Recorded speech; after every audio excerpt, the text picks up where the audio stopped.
আসসালামু আলাইকুম রহমতুল্লাহ।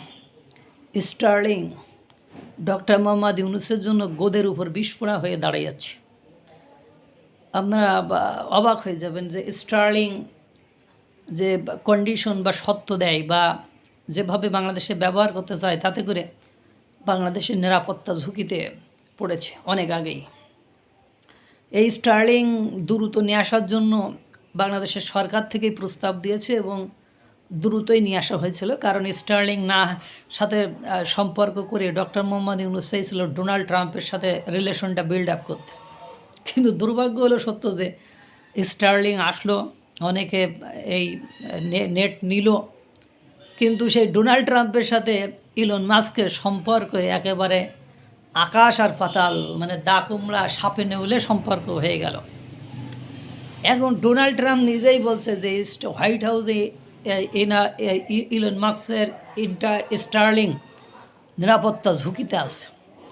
তাহলে আপনারা বলেন বাংলাদেশের জন্য এটা কী হবে? মাঝে একটা রিপোর্ট আমি নিজেই করেছিলাম যে স্টার্লিং বাংলাদেশের নিরাপত্তার যে বিধান, সেই বিধান মানতে চায় না, তারা সরাসরি হ্যান্ডেল করতে চায়, তারা সরাসরি নিয়ন্ত্রণ করতে চায়। এবং জানেন, এটা যেহেতু ওই দেশ থেকে উঠেছে এবং এর সিকিউরিটি নিয়ে বাংলাদেশের যে মাধ্যম সেটা হতাশ, সুতরাং এই স্টার্লিং ইলন মাস্কের এটা বাংলাদেশের জন্য উইদাউট এনি হেসিটেশন ক্ষতিকার। এবং যেহেতু ডোনাল্ড ট্রাম্পের সাথে বিভিন্ন সমরাস্ত্র কেনার চুক্তি হয়েছে, বিমান কেনার চুক্তি হয়েছে, এবং ডোনাল্ড ট্রাম্পের সাথে যেসব চুক্তি বা মার্কিন যুক্তরাষ্ট্রের প্রশাসনের সাথে যেসব চুক্তি হচ্ছে, সেগুলো হিডেন রাখতে হবে, প্রকাশ করা যাবে না। এটা সম্ভব নয়। বাণিজ্য উপদেষ্টা বলছে এগুলো প্রকাশ করা সম্ভব নয়, মানে শব্দ সম্ভব নয় এই ধরনের। এরপরে আপনার সমরাস্ত্র সহ শুরু করে আরও কী কী চুক্তি হয়েছে, সেগুলো তো জনগণের কাছে এক্সপ্লোর বা ডিসক্লোজ করা হচ্ছে না, সেগুলো জানা কঠিন। এখন ওই শুল্ক নীতির সময় একটা কথা কিন্তু তারা বলছিল যে আমেরিকা কিছু কন্ডিশন দিয়েছিল যে আমরা যার সাথে সম্পর্ক করতে পারবো না, তুমি তার সাথে করতে পারবা না।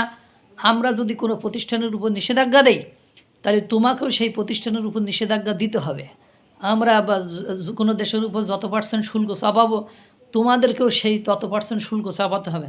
এখন বাংলাদেশের ডক্টর মোহাম্মদ ইউনূসের হয় গ্রামীণ ব্যাংক, নাহলে কোনো কিছু স্টার্লিংকের সাথে একটা সম্পৃক্ততা আছে। তাহলে এখন যেহেতু সম্পৃক্ততা আছে, স্টার্লিংয়ের সাথে ডোনাল্ড ট্রাম্পরা ব্যবসা বাণিজ্য ক্লোজ করতে যাচ্ছে। আর ওই সত্ত্বে তো বলা হয়েছিল যে আমরা কোনো প্রতিষ্ঠানকে নিষেধাজ্ঞা দিলে বা সম্পর্ক না রাখলে তোমরাও পারবা না।